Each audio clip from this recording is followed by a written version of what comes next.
Hi, everybody. Good evening. Welcome to another session for teacher development. Today, we'll be talking about opportunities for meaningful communication, and we'll be focusing on fundamental anos finais. Let's get started.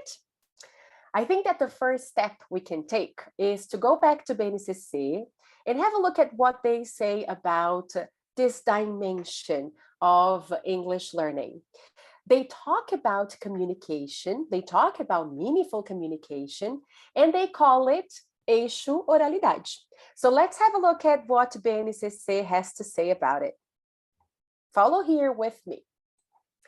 O eixo oralidade envolve práticas de linguagem em situações de uso oral da língua inglesa, com foco na compreensão, a escuta, e na produção oral, a fala. Assim, as práticas de linguagem oral presenciais com contato face a face, tais como debates, entrevistas, conversas, diálogos, entre outras, constituem gêneros orais nas quais as características dos textos, dos falantes envolvidos e seus modos particulares de falar a língua, que por vezes marcam suas identidades, devem ser considerados. Itens lexicais e estruturas linguísticas utilizados, pronúncia, entonação e ritmo empregados, por exemplo, acrescidos de estratégias de compreensão, de acomodação e de negociação, constituem aspectos relevantes na configuração e na exploração dessas práticas. So notice here that when BNCC talks about eixoralidade, about communication here, they mention a few examples, right? And they talk about production. So we need to cater to this need in our classrooms too. We need to create these opportunities for students to develop their speaking skills and to develop these skills considering communication, right? They mention a few examples here when they say that it involves debates, interviews, conversations, dialogues, and etc. If you look at the resources we have for anos finais, you are going to find different opportunities for students to debate a certain topic, for them to interview each other, for them to have formal and informal conversations with each other, for him to role play dialogues as well, and other kinds of opportunities for them to communicate. We need to make sure that we plan for that and that we have space for that to take place in class. They also mention here something important, that when we have a situation of communication, there are building blocks involved, right? They talk over here about vocabulary, about structure, about pronunciation, rhythm, strategies, comprehension strategies, negotiation of meaning, and etc. These are characteristics of opportunities for communication, and we have to take them into consideration when we are planning the lesson too. We had, when we were together in our pre-service teacher development moment, we talked about the communicative competence, and we described the 4 dimensions of these communicative competence. Do you remember that? We talked about the linguistic competence that refers to the language structure, vocabulary, pronunciation, and etc. We also talked about the discourse competence, the ability of putting these building blocks together, being able to express complete ideas in a coherent way, make yourself understood. We also talked about the social linguistic competence, knowing the social context in which the communication is taking place, knowing about the social uses of the language, what's appropriate, what's not appropriate, and also the strategic competence, which has to do with the use of strategies, right, to avoid any misunderstanding or any breach in communication. So you see that all of this is also described here in BNCC, and it's important that we make this happen in class, and we really help our students develop their communicative competence.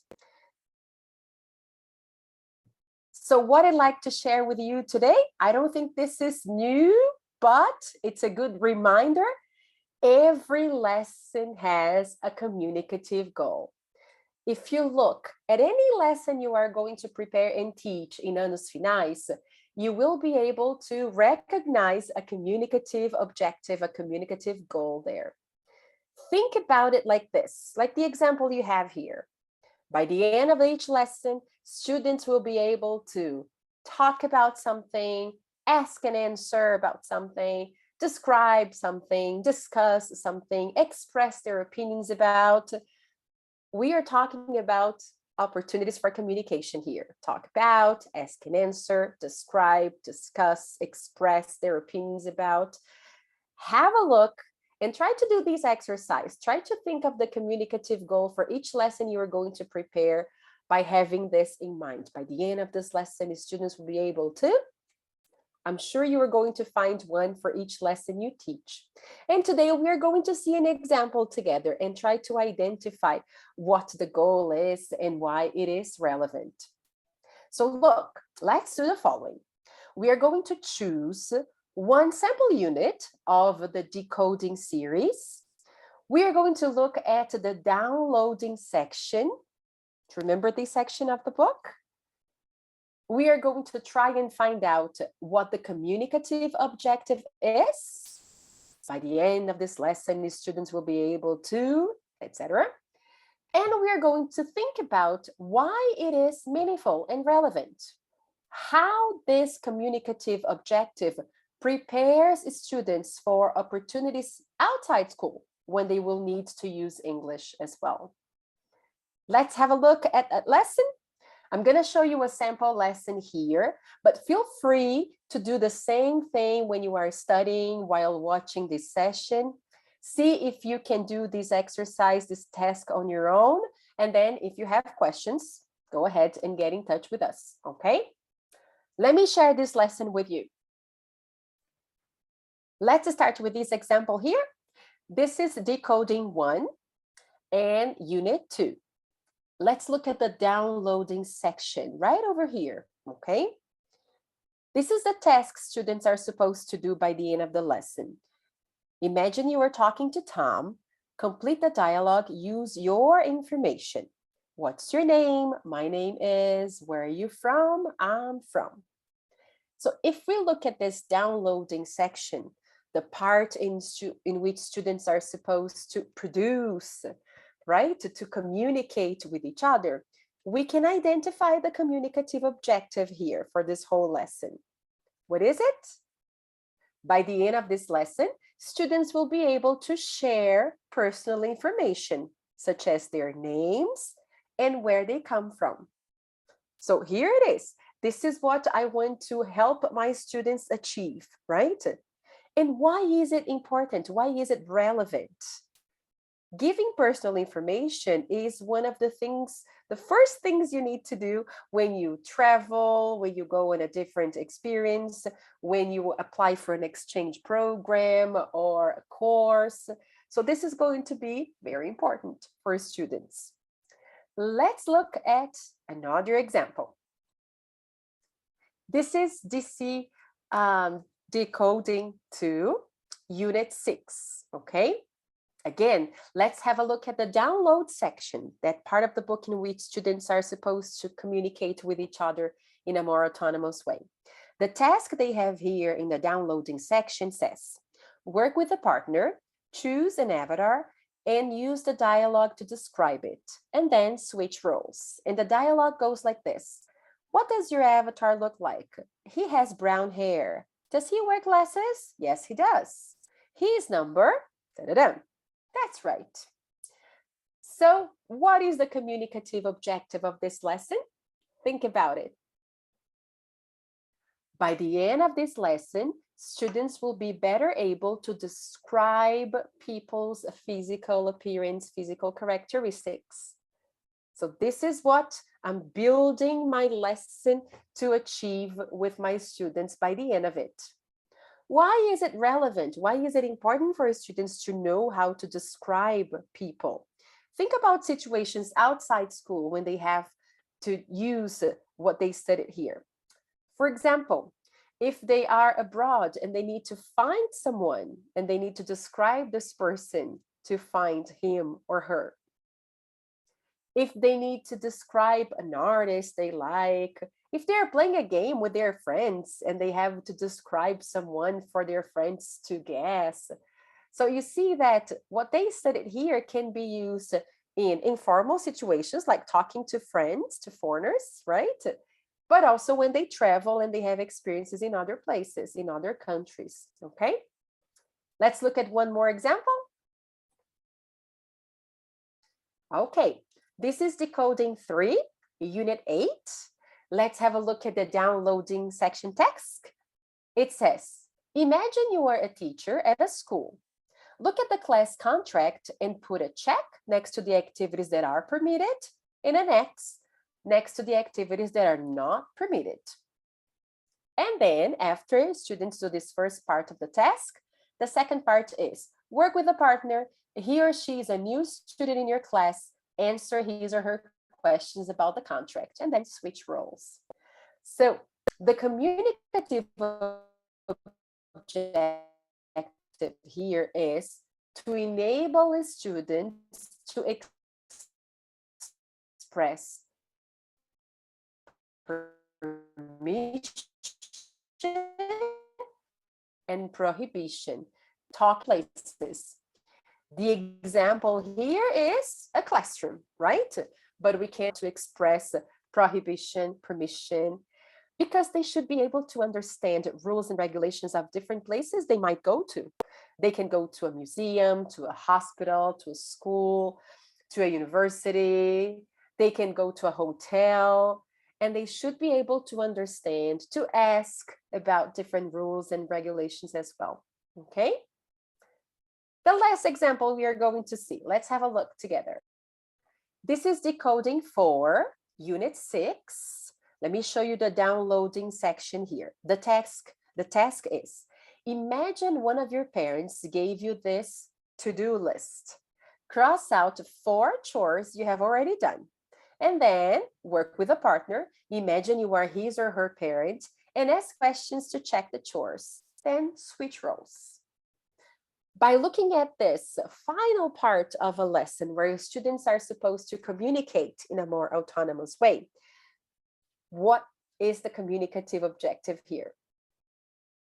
We can say that by the end of this lesson, students should be able to check preparations in English, right? And this is a good example. My objective here is not enable the students to use present perfect. This is something else. Present perfect is one of the building blocks I'm going to give my students for them to achieve the goal, which is to be able to check preparations in English, okay? Now, why is it relevant? Why is it important? Checking preparations is something we do all the time, right? We check preparations at school if tasks have been done or not. We check preparations at home if chores have been done or not.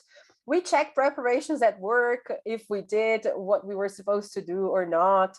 So this is a very common situation, communicative situation we have in different aspects, different areas and places. So it's important for students to be able to express that in English too.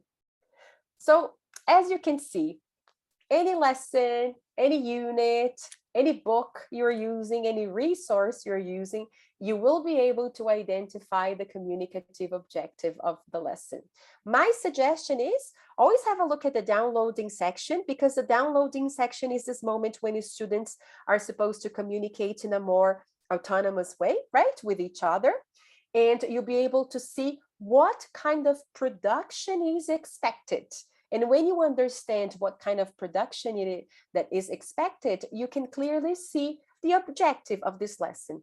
And then plan accordingly, right? And like I said earlier, planning is key. So let's understand a little bit more how we can plan a sequence for us to achieve these objectives, right? Once we have identified those objectives, now let's see how we can achieve them, okay? I'd like to share with you something that Scott Thornbury says about teaching speaking. Scott Thornbury is the man in the picture. He is a specialist in English teaching, and he has a book called How to Teach Speaking, okay? And this is a very, very interesting book, a very good reference for us when we are studying how to promote these moments in class. I think that this quote here illustrates really well this sequence that I mentioned a little bit before. Let's have a look at what he says, and then we talk about it. Fundamental to the view that speaking is a cognitive skill is the idea that knowledge becomes increasingly automated through successive practice. Practice makes, if not perfect, at least fluent. A corollary to this view is that the automating process can be speeded up by creating practice conditions that park the attention. That is, the kind of practice that helps automatization is best when learners' attention is distracted from the temptation to refer to the rules of grammar and to generate every utterance from scratch. Look at this part. It is only by driving in traffic, after all, that novice drivers are compelled to automate the processes of changing gear, indicating, checking the rear view mirror, etc. If they were to devote all their attention to these actions, they would be at risk of ignoring what's happening on the road. So let's understand this a bit better. He's talking about this idea of going through a process to help students achieve these communicative competence, right? And he suggests successive practice. He talks about giving students the chance to automate some processes for them to be able to dedicate more time to driving, that is, to communicating. So the idea is that we give students chances to practice, gain more control of the language they are studying until they get to a moment where they can worry more about communicating than the language structure, grammar rules, vocabulary, pronunciation, and etc. Let me show you a little bit what he talks about. He describes these three phases here, okay? Awareness, appropriation, and autonomy, or getting students towards autonomy. And this is the idea here. First of all, we raise students' awareness of the context we are studying, of the language being used in that context, the social use of the language, the structure, the vocabulary, pronunciation features, grammar rules, and etc.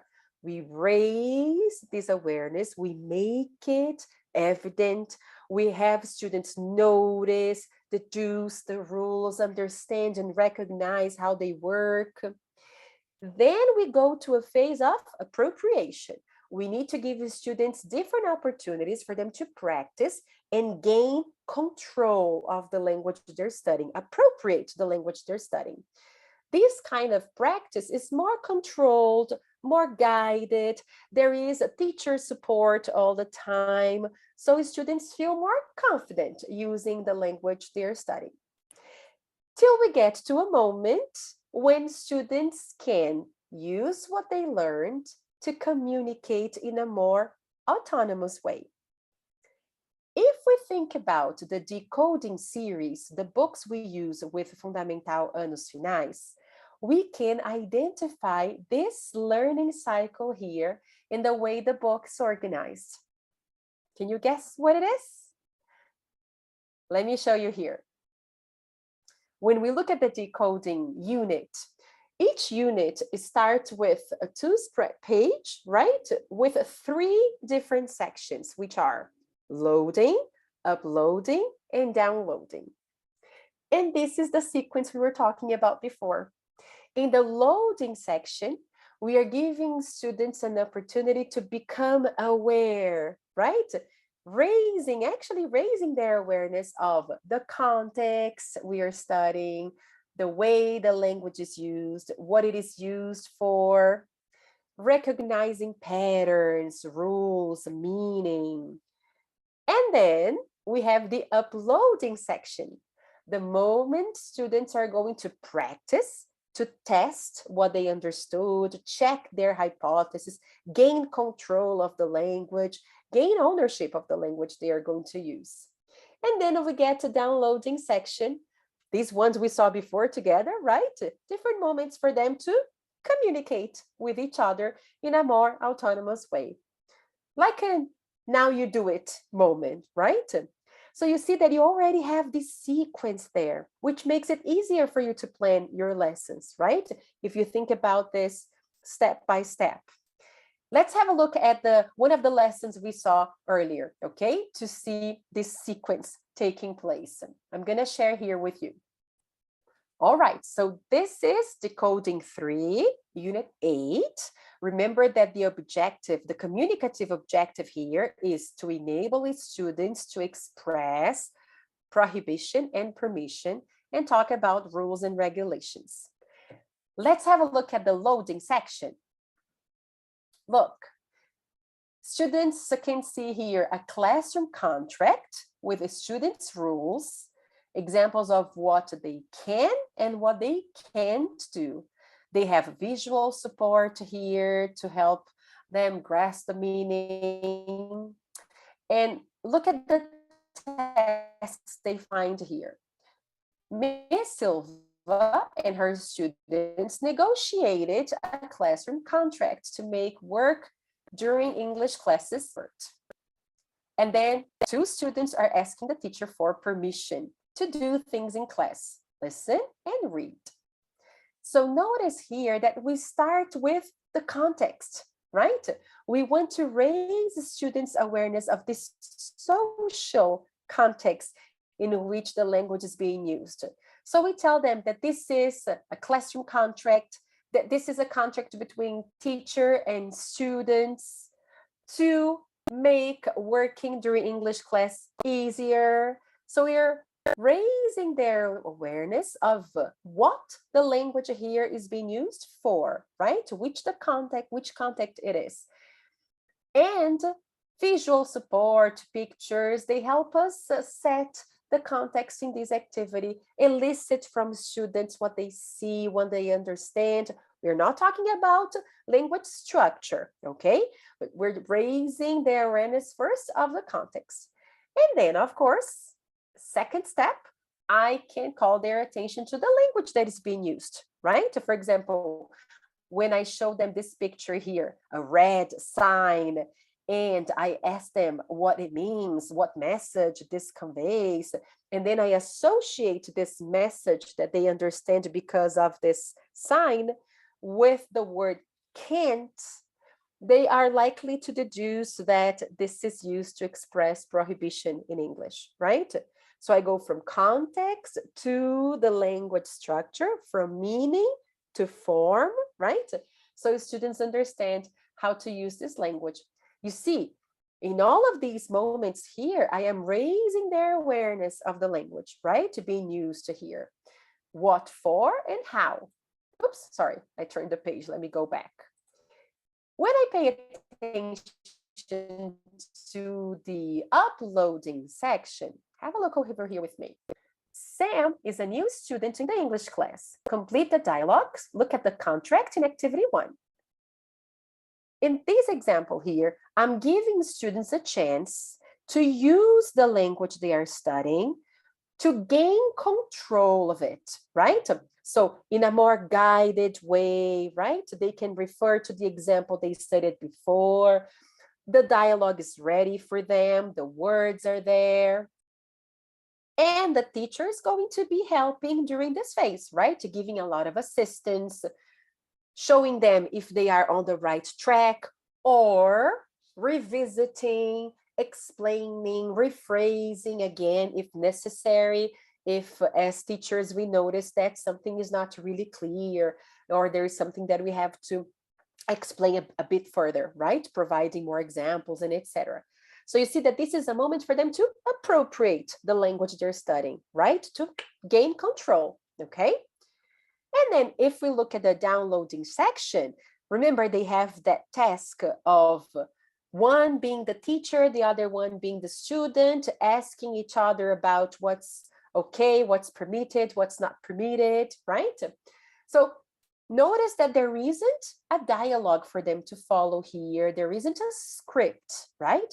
It's a moment for them to try and use the language more autonomously, because they were able to go through the sequence, right? Becoming aware, understanding what the language is used for, how it is used, understanding the patterns, the rules, practicing in a guided way, confirming what they understood, checking with the teacher to gain more confidence in using that language.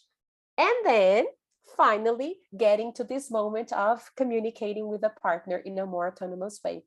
So this learning cycle is here, is ready for students and for teachers to plan their lesson. I think it's important to have in mind that it's really, really essential for students to have opportunities to go through this learning cycle to be able to achieve this communicative competence, right? So try more and more to give students these opportunities in the classes you teach, okay? Maybe you won't be able to go over all the sequence here in one class, depending on how long your class is or other assignments that you have during class, but you can keep going and make sure that you have this full sequence at least once a week to start with, and hopefully every class in the future, okay? So look, let me know if this example is clear. We can continue this conversation later. I'm going to leave my email here for you to get in touch, okay? And of course, you can talk to your pedagogical consultants at school as well, okay? And think about other lessons, other units. Try to do the same exercise. Think about it, reflect on it, and see if you can identify the steps, understand the sequence, and if it makes sense to you, okay? So let's continue here with a few suggestions. I would like to share this picture with you because I think it illustrates well what we are trying to say here. You always have in mind your communicative goal, your communicative objective. Enable students to talk about, express, ask and answer, describe, and etc. Okay? Thinking about eixo-oralidade, all right? Look at what you find in the student's book as the building blocks. So I'm giving students, for example, vocabulary for classroom contracts, like speak English, do homework, keep it clean and organized. So giving them these vocabulary chunks for them to achieve this goal. I'm giving them some grammar rules, how to use can and can't to achieve this goal. I'm giving them some communicative strategies like, I'm sorry, I don't understand. Can you explain that again? To achieve this goal here. I'm working on their skills, listening, writing, reading, and speaking, to achieve this goal here. So think of these building blocks that you are putting together to help students build something bigger, to help your students achieve this communicative goal by the end of the lesson, okay? If you have that in mind, I think it's going to help you a lot when you look at the upcoming lessons that you're going to teach and understand and identify the goal and how you are building up your lesson to get there. And here I have a few suggestions when you think about this moment when students are going to communicate in a more autonomous way. So remember the 3 phases described by Thornbury: awareness raising, appropriation, and towards autonomy. Let's concentrate a bit more on this towards autonomy moment, which is usually in the downloading section of Decoding series. Here are a few suggestions, a few tips, okay? Let me know if they help you, if you use them in your class, and if they work out well, okay? So look, for you to prepare these opportunities for meaningful communication, Step 1, set the context, okay? A few suggestions to help with that. Exploit the visuals in the book or other kinds of visuals you have. Maybe you are using a slides that you prepared, or you're referring your students to a certain video that they watch, but exploit the visuals for them to understand what the context is, right? When you are doing it, don't do the talking all yourself. Involve students, ask them questions. What do you see? Where are these people? What are they doing? What do you think they're talking about? Elicit and point out the purpose and usefulness of that moment, of that context, right? So if they say, for instance, they are in a class and they are talking about the rules. And why is it important for us to know how to talk about rules and regulations in English and try to elicit from them? I'm sure they're going to give you good examples of moments when knowing about that is relevant. Step 2, elicit the necessary language. So this is the context. Students are in a classroom, negotiating a classroom contract. And this is important because it's part of what we do almost every day in our lives, right? We have rules and regulations that are appropriate to each place we go to. All right, students, so what do I need to use when I talk about rules and regulations in English? When I want to express what's permitted, what's not permitted? Ask your students. Go back to the examples they had before, refer them to the book, and ask them to give you the language that they should use. And at this point, you can build a frame on the board, a written frame on the board that will support your students during their performance, will be reference for them, okay? For example, how do you imagine this conversation between the students taking place? Do you imagine a student saying something like, so can we ta-da-da-ta-da-da? Yes, we can because, I don't know, or no, we can't because, what about this? Can we do this in class? So maybe you can write a chunk, a frame on the board with these chunks of language to help students initiate the conversation, finish the conversation. Sometimes they know how to start, but they don't know how to finish, right? So you give them something to follow, this frame. Okay, so can we space? Yes, we can, because space, for them to justify their answer if you think it's appropriate.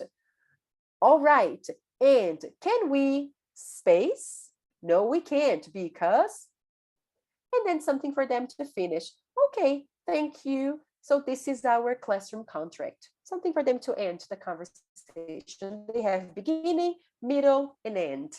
And if you find it necessary, some strategies, right? For example, can you repeat that, please? Can you speak more slowly? I don't agree with you. I think we can, we can't, okay? And then you can add chunks of language as you find appropriate and necessary for your group. Okay, but having this frame on the board or on a slide that you prepared is super helpful to help your students communicate, okay? Step 3, set the task, okay? Tell the students what they're going to do. And then a lot of time giving long instructions. Give clear, concise, straight to the point instructions, okay? For example, telling students, all right, so you are going to work in pairs. One of you is going to be the teacher answering the questions about the class contract, and the other one is going to be the student, okay? Asking about the class contract. Okay, divide and assign roles. So you, and you are the students. You and you are the teachers. And pair your students up, okay? Break the task into parts if you find it necessary to facilitate their performance, okay? So for example, you can say, teachers, get together and decide what's permitted, what's not permitted. I'm gonna give you 2 minutes. Students, get together and prepare the questions you would like to ask your teacher. So first they prepare. Teachers prepare the class contract, students prepare the questions. Then you pair a teacher and a student together to have the conversation, okay? And before they start, it's always a good idea to check your instructions with ICQs. Remember that ICQs are instruction, checking, questions, okay? So when you tell your students something like this, okay, we are going to start. What are you supposed to do now? Are you going to work alone or in pairs? A teacher and a student, or teachers and students in different groups? Are you going to write in the book or just talk? Okay, questions to confirm they got the instructions. Step 4, model out. I'd say you should invest more time in providing an example, in modeling out, than giving long instructions, okay? The idea here is for you to really show students the expected conversation, okay, that they should have. So you can invite one student to be a volunteer and do it with you, or you can do with the whole class, okay? Perform the task, showing them beginning, middle, and end, okay? So really do the conversation with a student or with the group, okay? When you are doing that with your students, when you are modeling out, get for you the part, the answers that vary more, and give the student that is volunteering, that is helping, the fixed parts, okay? Because then students can see what kind of answers you are expecting them to give, okay? So you show the more challenging part in this modeling out, all right? Okay. Step 5, allow time for preparation. So once you finish modeling out, you can give the students a minute just for them to confirm what they are going to say, what they're going to ask. They can revisit the pages of the book. They can look at the frame you have on the board, just for them to organize their ideas and make sure they know how they can say those things in English, okay? Many times, this is the moment when you get the how can I say questions, right? They are organizing their ideas, thinking about it, and they go like, how can I say this? How can I say that? So make sure you keep a record of this emerging language on the board, okay? So separate part of your board, a column that you draw there for you to write for their reference, okay? All the how can I say questions that may come up, okay? It's a good way for you to help students enhance their vocabulary, to show them that it's important to write things down for them to remember later, to refer to later, okay? And doing this helps students stick to English when they are communicating during the task, right? Because then they ask you the how can I say questions before they start, during this preparation moment, during this 1 minute, they have to think, okay? And when they get to the task, they actually start talking to each other, they stick to English, okay? Which is going to be awesome, right? And then step 6, monitor your students and take notes of the language they are using. Allow them adequate time to perform the task. Take notes, okay, of the way they are communicating. When you are taking notes, when you are observing your students, monitoring, consider the 4 dimensions of the communicative competence. Pay attention to the linguistic competence, how they are using the language, but also pay attention to discourse competence. If they're having a coherent conversation, beginning, middle, and end, they're able to make themselves understood. They're able to respond to others, okay? Notice their social linguistic competence, if they're using the language in an appropriate way for that context, right? And also the strategic competence.